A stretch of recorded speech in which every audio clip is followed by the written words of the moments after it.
4장 1절에서 5절입니다. 디모데전서 4장 1절에서 5절의 말씀을 함께 교독하도록 하겠습니다.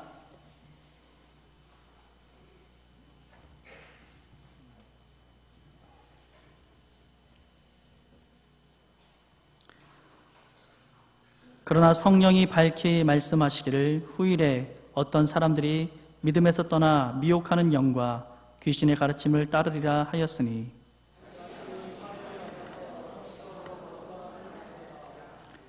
혼인을 금하고 어떤 음식물은 먹지 말라고 할 터이나 음식물은 하나님이 지으신 바니 믿는 자들과 진리를 아는 자들이 감사함으로 받을 것이니라.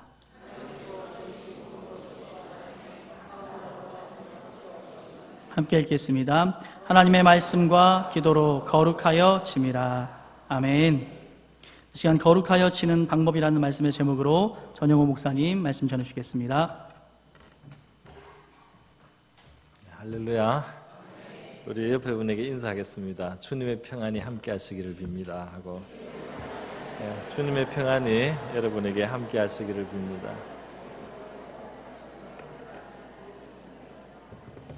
네, 기도하겠습니다. 고마우신 아버지 감사드립니다. 오늘 추수감사주일 하나님 앞에 우리가 예물을 드리고 또 예배를 드리고 복된 시간을 가지게 하심을 감사합니다. 또 이 오후의 시간에 우리에게 평안을 주시고 안정을 주셔서 하나님 앞에 한 번 더 예배할 수 있는 복된 시간 감사드립니다. 마음껏 찬양하게 하심을 감사합니다. 아버지, 이 시간에도 우리에게 말씀을 베풀어 주시고 우리의 발에 등불이 되며 우리 길의 빛을 비추어 주시옵시고 또 하늘 양식을 삼게 하여 주시옵소서. 주님, 우리 특별 헌금, 추수 특별 헌금 드린 목장이 있습니다. 우리 목원들의 건강 지켜주시고 은혜를 베풀어 주시기를 원하옵나이다. 이 시간 부족한 종을 사용하여 주시옵소서. 십자가 그늘에 감춰 주시고 사랑하시는 주님의 백성들에게 풍성한 꼴을 허락하여 주시옵소서. 예수님의 귀하신 이름으로 기도드립니다. 아멘. 네. 오늘은 거룩하게 되는 방법, 거룩하게 되는 길이라는 제목을 한번 잡아봤습니다. 디모데서가 목회 서신으로서 교회를 어떻게 사역해야 된다, 어떤 목회를 하는 것이 하나님의 뜻이다, 또 그런 의미에서 교회가 어떤 모습이 되어야 된다, 이런 것을 크게 보여주고 있다고 제가 서론격으로 말씀을 드렸습니다. 또 조금 더 세부적으로 가서 이 목회 서신에 있어서 아주 중요한 두 가지 큰 축이 있다면, 교회가 바로 세워지는 데 있어서 중요한 두 가지 축이 있다면 하나는 바른 교훈이다 그랬습니다. 바른 교훈, 진리가 잘 세워지고 거짓 가르침, 거짓 교훈, 잘못된 가르침을 배척하는, 그걸 밀어내고 바른 가르침, 복음, 하나님의 말씀이 교회에 바르게 세워지고 또 흥황해야지 교회는 건강해지고 좋은 교회가 되는 거죠. 또 하나의 축으로는 인사에 문제가 있다고 했습니다. 감독이나 집사나 이렇게 하나님 앞에 준비된, 또 은사가 예비된, 또 하나님이 훈련하신 그런 준비된 합당한 일꾼들이 그 직무를 감당할 때 교회는 건강하게 되고 바르게 선다. 그래서 목회자로서는 디모데에게 바울이 그렇게 바른 교훈으로 교회를 세우고 또 바른 준비가 된 사람들, 바르게 자격을 구비한 그러한 일꾼들을 세우라는 그런 큰 가르침이 우리 목회 서신에서 아주 중요한 주제를 이루고 있다는 것을 말씀드렸습니다. 그런데 오늘 바로 이 4장 1절에서 5절까지는 바른 가르침과 관계되는 것이 되겠습니다. 3장에서는 직분과 관련해서 바른 일꾼을 세우는 것이었다면 이제 4장 이 부분은 바른 가르침을 세워라, 그리고 잘못된 가르침이 들어오지 않도록 하라는 이제 그러한 내용으로 되어 있다고 할 수 있겠습니다. 그런데 오늘 이 부분에 있어서 주제로 제목을 이제 삼았듯이 주제를 잡는다면 거룩하여지는 길에 대한 오해를, 잘못된 가르침을 막아내고 바른 가르침을 세워야 된다, 이렇게도 말할 수 있습니다. 맨 마지막 절에 하나님의 말씀과 기도로 거룩하여짐이니라, 이렇게 해서 그 거룩한 것의 방도로 그 길로서 하나님의 말씀이 있어야 된다. 또 기도가 있어야 된다. 이것을 말을 했는데요. 이제 본문을 앞에서부터 살펴보면서 생각해 보도록 하겠습니다. 성령이 밝히 말씀하시기를 후일에 어떤 사람들이 믿음에서 떠나 미혹하는 영과 귀신의 가르침을 따르리라 하셨으니, 성령께서 사도 바울을 통해서 이제 깨우쳐 알려주신 그런 내용이 있었습니다. 성령의 말씀을 이제 사도 바울이 들었습니다. 그런데 그것이 무엇이냐 하면은 사람들이 참 믿음, 참된 복음에서 떠나서 미혹하는 영, 미혹하는 영, 귀신의 가르침을 따를 수 있다. 따르게 될 것이다. 그런 사람들이 생길 것이다. 이렇게 말을 했습니다. 자, 미혹하는 영과 귀신이 영향을 줄 수 있다 말이죠. 어떤 가르침을 베풀 수 있다. 그런데 중요한 것은 이 가르침이 사탄을 숭배하라 이렇게 가르치는 것이 아니고 거룩하게 되는 길이다. 이것이 바른 신앙이다. 이런 이름으로 이 미혹하는 영들과 귀신의 가르침이 교회에 들어올 수 있고, 또는 잘못된 교회를 만들 수 있고, 잘못된 신앙의 어떤 분파를 만들 수 있고, 또 이단도 만들 수 있다는 것을 보여주는 것입니다. 여러분, 우리 사람들이 대단히 똑똑한 것 같고 사람들이 참 지혜로운 것 같은데 그 위에 한 수 위에 이 미혹하는 영과 귀신들의 역사가 있어요. 그래서 세상적으로는 똑똑해도 미혹하는 영에 의해서 또는 귀신에 의해서 영향을 받아서 귀신의 도구로, 미혹하는 영의 도구로 쓰일 수 있는 이런 위험이 있습니다. 공산주의 사상 같은 것도 사실은 제가 생각할 때는 영적으로 보면은 이런 범주에도 들어갈 수 있다고 생각해요. 이 세상을, 좋은 세상을 만들겠다는 그런 아주 그럴듯한 명분이 있습니다. 정말 평등하고 어떤 가난이나 어떤 그런 것 때문에 고생하는 사람이 없도록 그런 좋은 세상을 만들겠다는 이론이지만, 그 속에 보면은 온갖 방법을 다 동원해서 이 세상을 뒤집어 엎고 또 반대되는 사람들을 다 이렇게 처단하고 제거하고 수단과 방법을 가리지 않고 자기들의 그 이상이라고 하는 목표를 이루기 위해서 무자비한 그런 사륙도 마다하죠. 더군다나 하나님을 부정하고 인간과 이 삶을 그냥 순 물질적인 것으로 보는 겁니다. 인간이 그냥 물질로 보는 거예요. 그래서 이런 잘못된 사상들, 잘못된 교훈들, 잘못된 철학들, 잘못된 신학, 잘못된 그 신앙적인 가르침이라고 하면서 잘못된 것들이 나온다는 겁니다. 미혹하는 영과 귀신의 가르침의 영향을 받습니다. 그런데 오늘 지금 지적하는 것은 뭐냐 하면은 여기 지금 이 미혹하는 영과 귀신이 뭐라고 가르치느냐 하면은 2절에 보니까 양심이 화인을 받아서 외식함으로 거짓말을 하는데, 3절에 보니까 혼인을 금하고 어떤 음식물을 먹지 말라고 할 것이다 그랬어요. 혼인을 금한다. 결혼하지 마라. 그 어떤 육체 관계를 피하기 위해서 결혼을 하지 말라는 겁니다.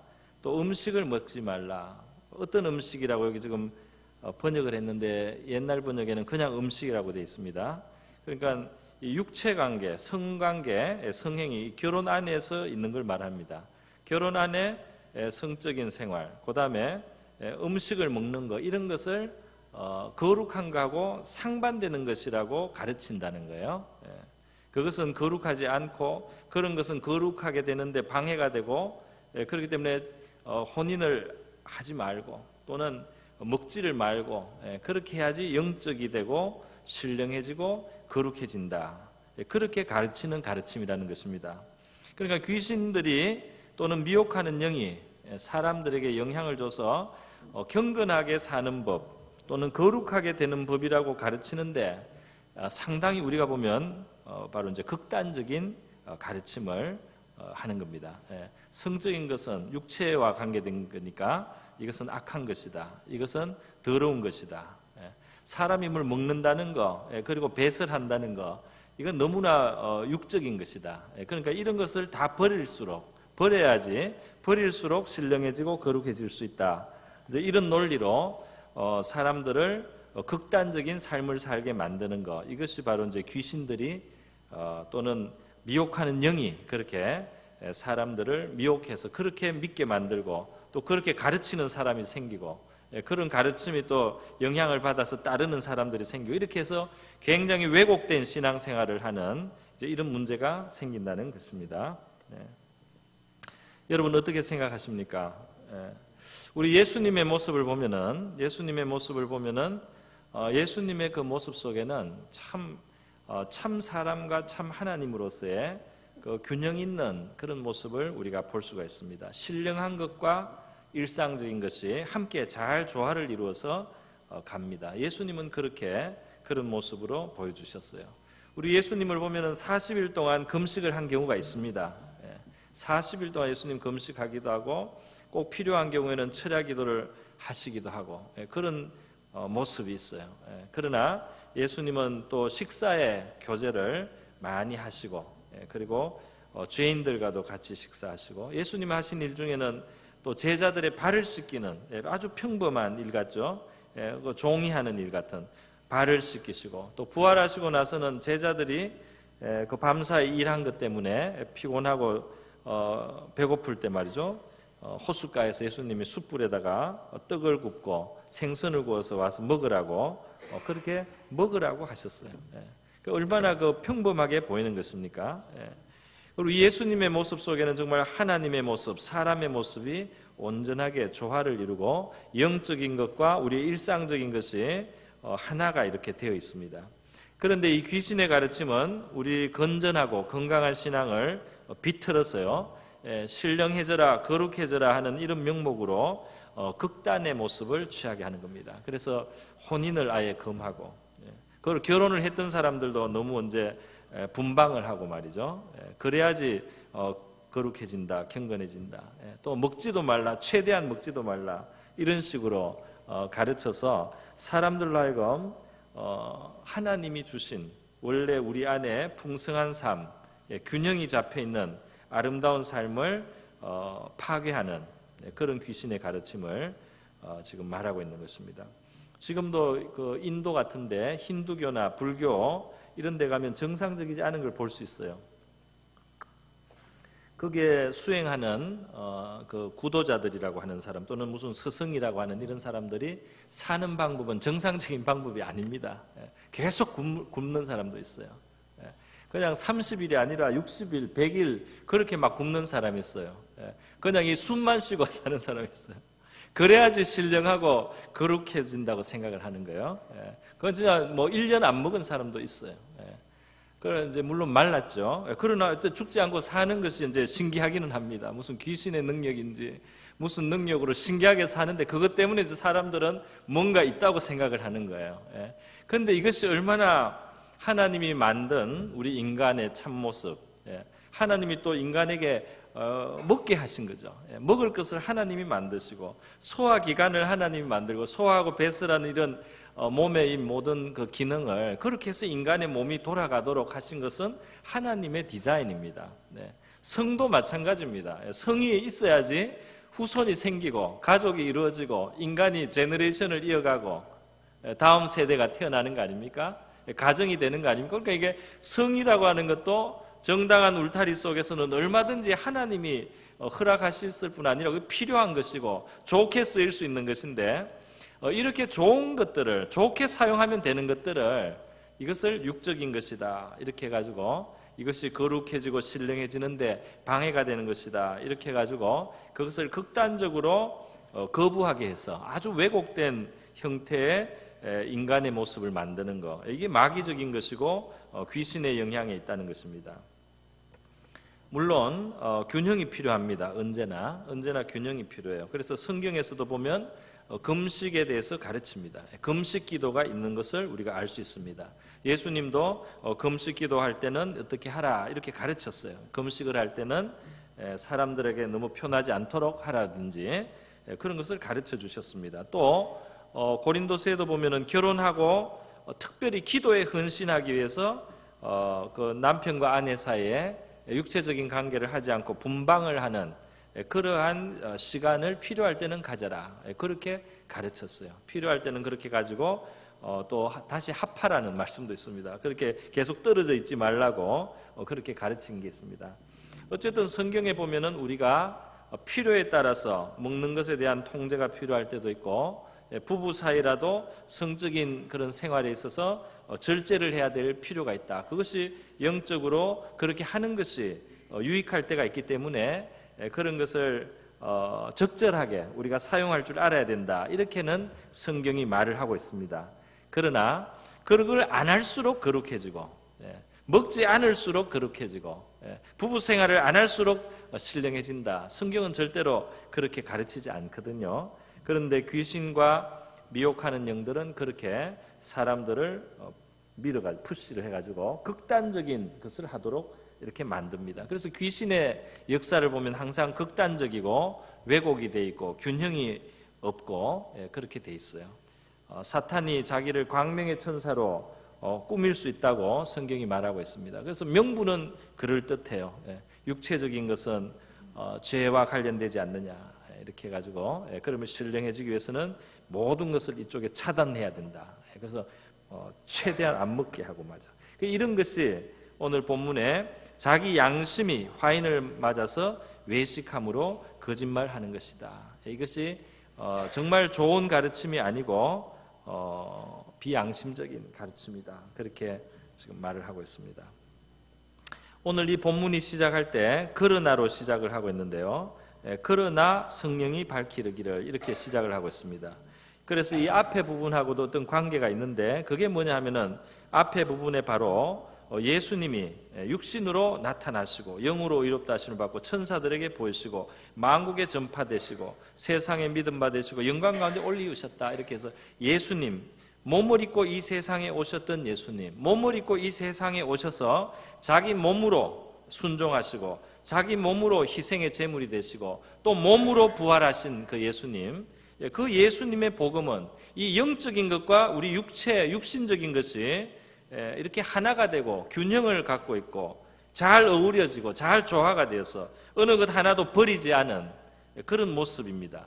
그런 예수님을 통해서 우리가 구원을 받는 것이고 그런 예수님의 사역을 통해서 하나님의 구원이 이루어졌는데 그런 복음을 우리가 받아놓고도 이 육체적인 것은 몸에 속한 것은 죄된 것이다. 그렇기 때문에 안 먹어야 된다. 그리고 부부 생활 안 하는 것이 거룩한 것이다. 이런 식으로 이제 나가는 것은 균형이 없는 귀신의 가르침이라는 것입니다. 오늘날은 사실 약간 우리가 반대 균형을 좀 잡아줘야 될 필요도 있습니다. 이 당시 초대교회 당시에는 사람들이 어떻게 하면 더 신령한 삶을 살 수 있는가, 더 성령 충만할 수 있는가 이런 고민을 하니까 이제 귀신들이 그쪽으로 조금 더 밀어붙여 가지고 더 신령해지려면은 먹지 마라, 더 영적이 되려면은 결혼도 아예 하지 마라, 결혼한 사람들이라도 그냥 부부 생활은 안 된다 이런 식으로 해서 사람들을 굉장히 속박을 하고 굉장히 왜곡된 삶을 살도록 이제 그렇게 몰아붙였습니다. 근데 오늘날은 사실 좀 달라요. 오늘날은 신령해지려고 이 육신적인 것을 좀 통제하고 절제하려고 하는 이런 의지가 너무 많아서 문제가 되는 그런 시대는 아닌 것 같습니다. 오늘날에는 약간 반대예요, 사실은. 약간 반대여서 좀 지나치게 그 반대쪽으로 좀 가 있어요. 반대쪽으로 가 있어서 어떻습니까? 이 창조 세계 하나님이 주신 것이니까 다 선하고 좋은 것이다. 이런 가르침은 오늘날 오히려 좀 흔하지 않는가 저는 그렇게 생각합니다. 물론 이제 여러분이 경험한 어떤 신앙의 배경이라든지 여러분이 뭐 속했던 어떤 모임이라든지 가까이 있었던 사람들이 어떤 사람들이냐에 따라서 조금 그 분위기는 다른 분위기 속에서 여러분이 지나왔을 수 있는데 오늘날은 먹는 것을 안 함으로써 경건해지고 성적인 것과 어떤 거리를 두고 절제를 함으로써 더 영적인 삶을 추구하는 이런 노력을 하려는 사람들이 제가 볼 때는 굉장히 오히려 적지 않나 그런 생각이 듭니다. 너무 없지 않나. 그래서 오히려 그냥 좋은 거다 하고 그냥 무절제하게 먹기도 하고, 그리고 뭐 결혼 안에 있으니까 우리 육체 그런 관계는 뭐 당연한 거다 하고 오히려 절제가 부족해서 오늘은 문제가 생길 수도 있는 이제 그런 시대에 우리가 있는 것 같습니다.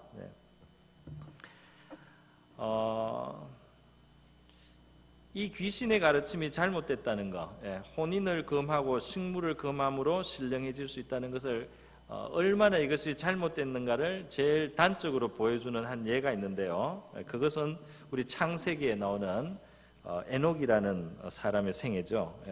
창세기에 보면 이 에녹이 하나님과 함께 동행하고 교제했는데 에녹을 하나님께서 데려가셨다. 그래서 그가 더 이상 땅에 있지 않았다라는 말씀으로 에녹에 대한 기록이 창세기에 남아 있습니다. 에녹이 땅에 300년을 살면서 자녀를 낳고 말이죠. 65세부터 자녀를 낳아서 300년간 하나님이 동행하며 자녀를 낳다가 365세에 하나님이 그를 데려가셨다. 성천했다 이 말입니다.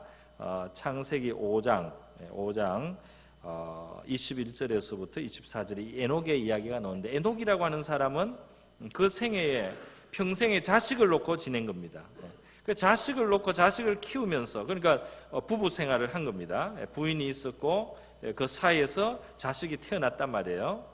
그런데도 이 사람이 하나님과 동행하는 데는 아무 문제가 없었어요. 아무 문제가 없었고 또 때가 돼서 하나님이 이 사람이 너무 하나님의 마음에 들고 이 사람이 너무 하나님이 기뻐하셔서 육체의 죽음도 보지 않고 하늘나라로 바로 옮겨가는 성천을 에녹에게는 허락해 주셨습니다. 우리 성경에 구약 성경에는 에녹과 엘리야 두 사람이 죽음을 보지 않고 하늘로 올라간 두 존재로 나오는데요. 이 엘리야는 뭐 좀 신령하게 보이지만은 뭐 대단한 사람처럼 보이는 면도 있습니다. 그러나 이 에녹은 더 평범하게 보이는데도 그냥 자식을 놓고 이렇게 사는데도 너무나 신령하고 너무나 거룩해져서 하나님이 그를 아껴서 땅에서 그냥 하늘로 바로 데려가는 그런 신비로운 경험을 에녹은 이제 하게 된 겁니다. 그러니까 사람이 거룩해지는 거하고 결혼 생활하는 거하고는 직접 관계는 없습니다. 그죠? 없는 게 너무나 분명한 거 아니겠습니까? 그러면서도 신약 성경에는 너희가 기도할 틈을 얻기 위해서는 합의하에서 남편과 아내가 적절한 시간 동안은 분방을 하고 근신을 하고 기도에 전념하는 그런 시간을 가져라. 이렇게 사도 바울을 통해서 권면을 하고 있어요. 그래서 오늘날은 우리가 그런 권면도 좀 들어야 됩니다. 그리고 금식을 하라는 예수님의 말씀도 조금은 들어야 됩니다. 너무 잘 먹거든요. 요즘에 하여튼 한국에 와서 제가 아무리 안 먹으려고 해도 신방 가서 먹게 되는 거하고 결혼식에 가서 먹는 거, 잔치집에 가서 먹는 거, 또 장례에 가서 또 조금씩 나오는 거, 그것만 먹어도 참 충분할 정도로, 과할 정도로 먹는 게 너무 풍성한 것 같아요. 그래서 웬만큼 노력을 안 하면 금식을 거의 할 수가 없는 그런 참 사회적인 분위기 속에 우리가 살아가는데요. 오늘날은 우리가 오히려 이 반대쪽으로 균형을 또 잡을 필요가 있는 것 같습니다. 모든 사람들이 진짜 무절제하고 너무나 그냥 하고 싶은 대로 다 할 수 있는, 먹고 싶은 대로 다 먹을 수 있고 즐기고 싶은 걸 너무 많이 즐길 수 있는 이럴 때 우리는 조금 그 절제하는 성령의 열매 그런 것을 해서 균형을 잡아서 균형이 잘 잡혀야지 더 영적이고 더 신령하게 될 수 있다는 걸 우리가 기억해야 되겠습니다. 그래서요 오늘 이 특별히 먹는 것과 관련해서 그리고 부부의 그 육체 관계, 부부 생활에 대한 그 내용과 관련해서 사도 바울은 하나님이 지으신 모든 것은 선하다. 4절에 결국 그렇게 말하고 있습니다. 진리를 아는 자들이 감사함으로 다 받을 수 있는 것이다. 음식은 하나님이 만드신 거 아니냐? 우리 먹으라고 만든 거 아니냐? 결혼 생활도 하나님이 원래 계획한 거 아니냐?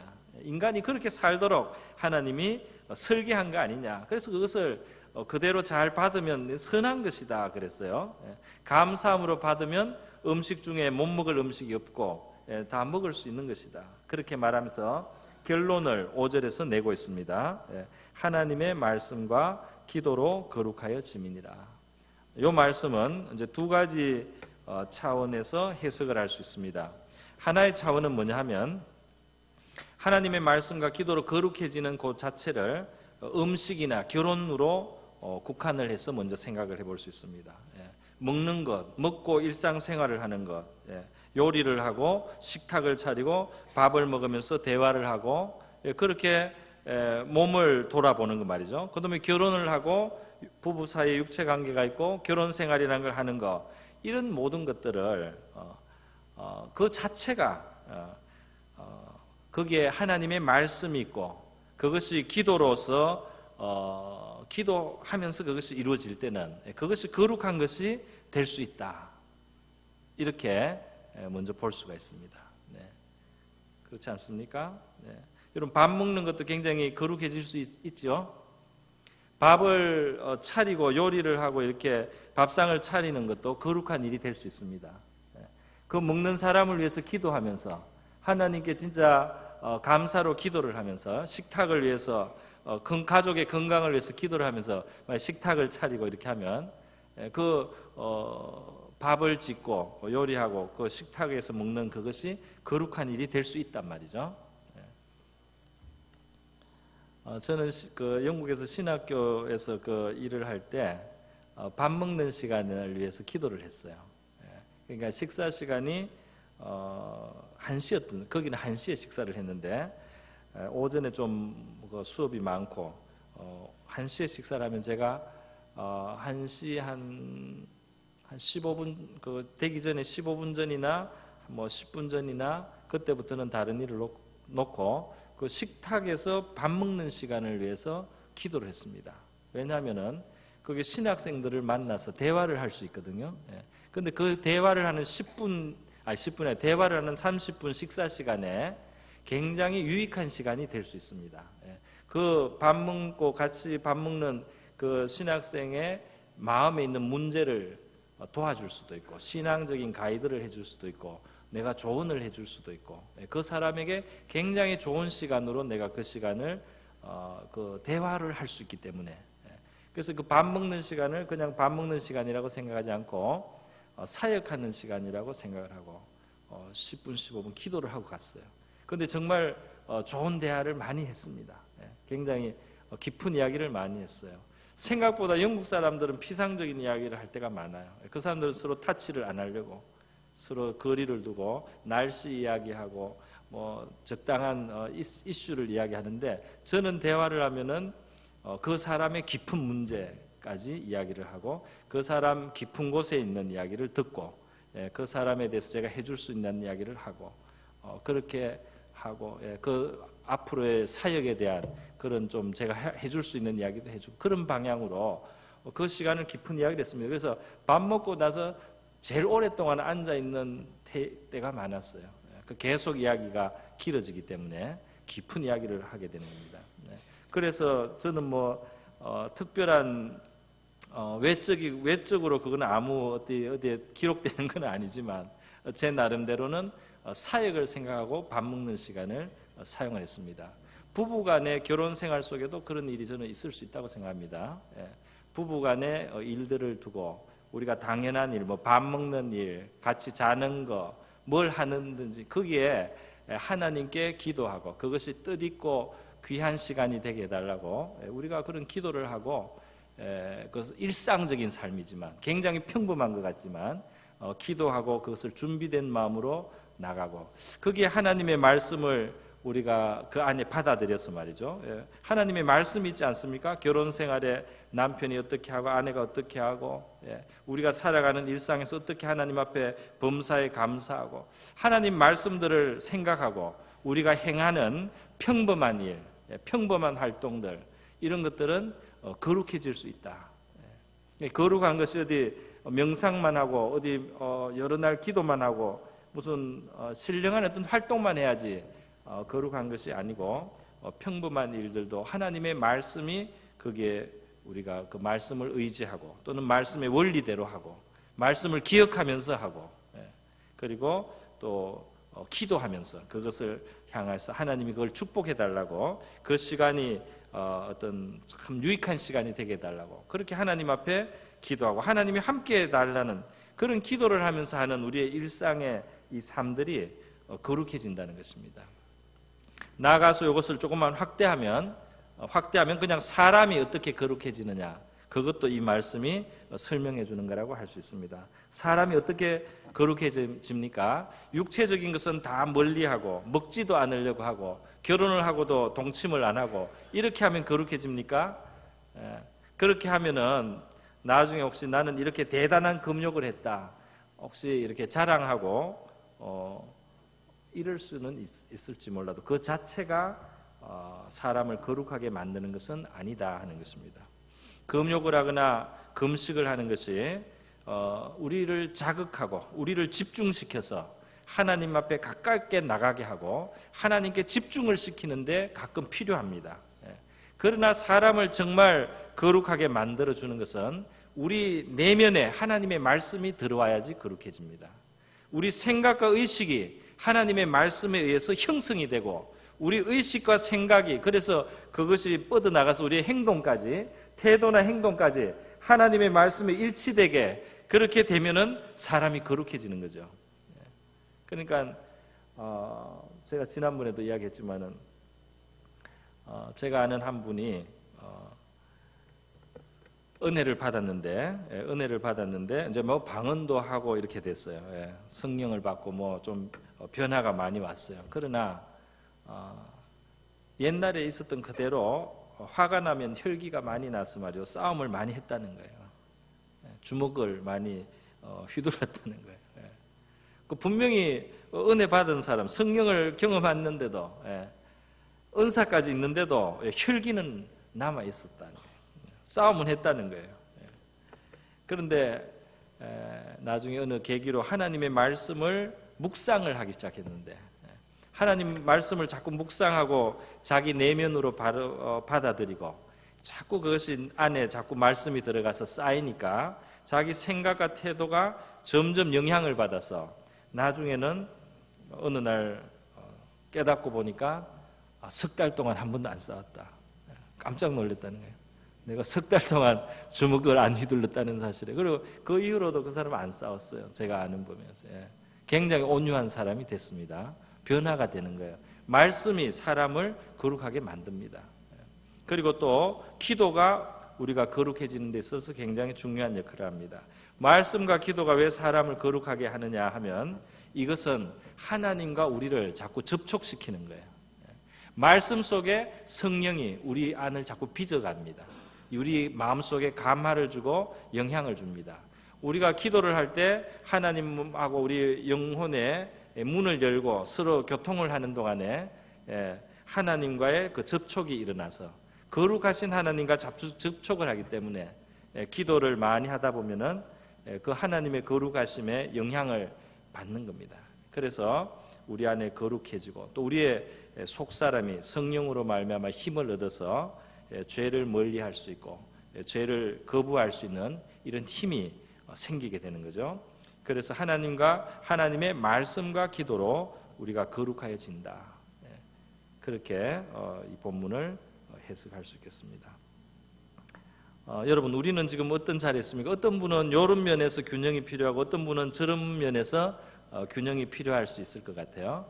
어떤 분은 정말 너무 좁은 생각을 가지고 말이죠. 너무 이렇게 왜곡되고 극단적인 생각을 가지고 신앙생활을 괜히 힘들게 하는 잘못된 가르침에 영향을 혹시 받고 있는 사람이 있을 수 있어요. 그런 사람은 하나님의 이 창조에 대해서 생각을 하고 하나님이 이 주신 원래 질서, 하나님이 우리 인간에게 주신 바 이것들을 선한 것으로 여기고 인정하고 받아들이고 그런 것을 좀 받아들이는 그걸 누리는 그런 태도를 갖기 위해서 마음을 좀 넓힐 필요가 있습니다. 마음을 좀 넓힐 필요가 있어요. 또 반대로 너무 풀어져 가지고 영적인 이 긴장이 너무 없고 어떤 영적인 그런 그 초점이라든지 힘이 너무 없는 사람은 조금 건신을 해서 필요한 삶의 신령한 부분을 좀 확보하기 위해서 잠깐이라도 한번 금식을 하고 하나님께 기도를 해본다든지, 그죠? 조금 절제하는 생활을 하면서, 이게 뭐 꼭 육체 관계뿐 아니라 여러 면에서 절제할 수 있지 않습니까? 어떤 사람은 좀 TV를 안 본다든지, 그죠? 어떤 사람은 좀 핸드폰을 이제 며칠도 뭐 들여다보지 않는다든지, 그렇게 절제를 해가지고 삶을 집중해서 하나님을 가까이 하고 하나님을 가까이 하는, 그래서 영적으로 발전하는 그런 일이 필요한 분들도 많이 있을 것이라고 생각합니다. 어쨌든지 하나님께서 우리에게 주신 진리, 이 복음은 말이죠, 완전한 하나님 또 완전한 사람이신 그리스도 안에 있는데 얼마나 좋습니까? 좌로나 우로나 치우치지 않고 이것도 버리지 않고 저것도 버리지 않는, 여기 하나님의 길이 있습니다. 우리 건강한 신앙생활 할 수 있기를 바랍니다. 우리의 신앙생활이 건강한 신앙생활, 하나님의 말씀과 기도로 거룩해지는 우리 신앙생활 될 수 있기를 축복합니다. 우리 다 같이 기도하겠습니다. 이 시간 우리 기도할 때 하나님, 제가 삐뚤어진 면이 있으면 바르게 되게 해주시고 또 바로잡게 해주시고, 제가 너무 좁거나 왜곡된 신앙생활 하지 않게 해주시고, 하나님이 주신 것을 누릴 줄도 알고 또 근신해야 될 때는 근신할 줄 아는 신앙생활 되게 해주시고, 우리 교회적으로 말씀과 기도가 더 풍성해져서 말씀과 기도를 접하는 그런 시간을 우리 성도들이 잘 활용하고 가질 수 있게 되어서 우리가 거룩해지고 더 신앙으로 깊어지고 발전하는 그런 우리 교우들 되게 해주시고 우리 교회가 되게 해주십시오. 같이 한번 기도하겠습니다.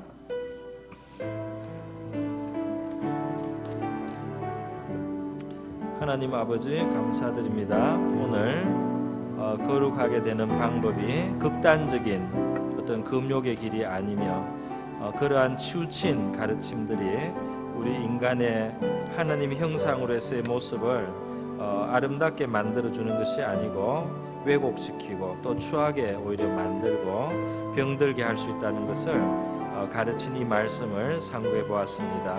오늘날은 또 그 반대로도 우리가 치우쳐 있어서 하나님 절제가 없고 근신이 없는 가운데 하나님 앞에 깊은 은혜의 세계로 나가는 그 길을 잘 사용하지 못하는 주님, 그러한 면도 있습니다. 하나님 아버지, 저와 우리 성도들에게 균형 잡힌 신앙을 가질 수 있게 도와주시옵소서. 우리 하나님이 우리에게 누리게 하신 것들을 우리가 정당하게 누리면서도 또 그 가운데 우리가 성령의 열매로 절제하고 근신하면서 하나님 앞에 집중해야 될 그 순간에 하나님 집중하고 하나님 우리의 영혼이 나태해지지 않도록 깨어있게 하는 주님, 그런 근신함이 우리의 삶에 있게 하여 주시기를 원하옵나이다. 교회적으로도 우리 개인적으로도 하나님의 말씀과 기도로 우리가 건강하게 되게 하여 주시옵소서. 우리 일상적인 삶도 하나님의 말씀이 그 안에 우리가 적용을 하고 또 우리가 기도하면서 그 평범한 일 속에 하나님의 은총을 구하고 축복을 구하고 그것이 하나님이 우리에게 은혜를 베푸는 기회가 될 수 있도록 그렇게 우리의 일상적인 삶을 위해서도 기도하는 저희가 되게 하여 주시기를 원하고 바랍니다. 하나님 아버지, 감사합니다. 저와 우리 성도들 하나님 균형 있는 신앙이 되기를 원합니다. 하나님 가정도 잘 돌아볼 수 있게 도와주시고 남편과 아내의 사이를 복되게 하는 그러한 당연하지만은 우리가 또 소홀할 수 있는 그런 부분을 또 하나님의 무절제한 생활을 절제할 수 있는 하나님 그러한 면들 우리가 균형을 가진 신앙생활 되게 하여 주시기를 원하고 바랍니다. 아버지, 감사합니다. 주님께서 귀신의 가르침, 유혹하는 영들의 영향이 우리 사람들에게 있어서 잘못된 철학이 나오고 잘못된 사상이 나오고 잘못된 신학이 나오고 잘못된 문화가 나오고 하나님은 잘못된 이단들이 나와서 우리를 왜곡된 길로 인도하고 우리의 삶을 하나님의 형상답지 못하게 그렇게 병들게 만드는 주님 거기에 떠내려가는 사람이 없게 하여 주시고 그 영향을 미혹을 받는 속는 사람이 없게 하여 주시기를 원합니다. 균형 있는 건강한 신앙생활 되게 하여 주시옵소서.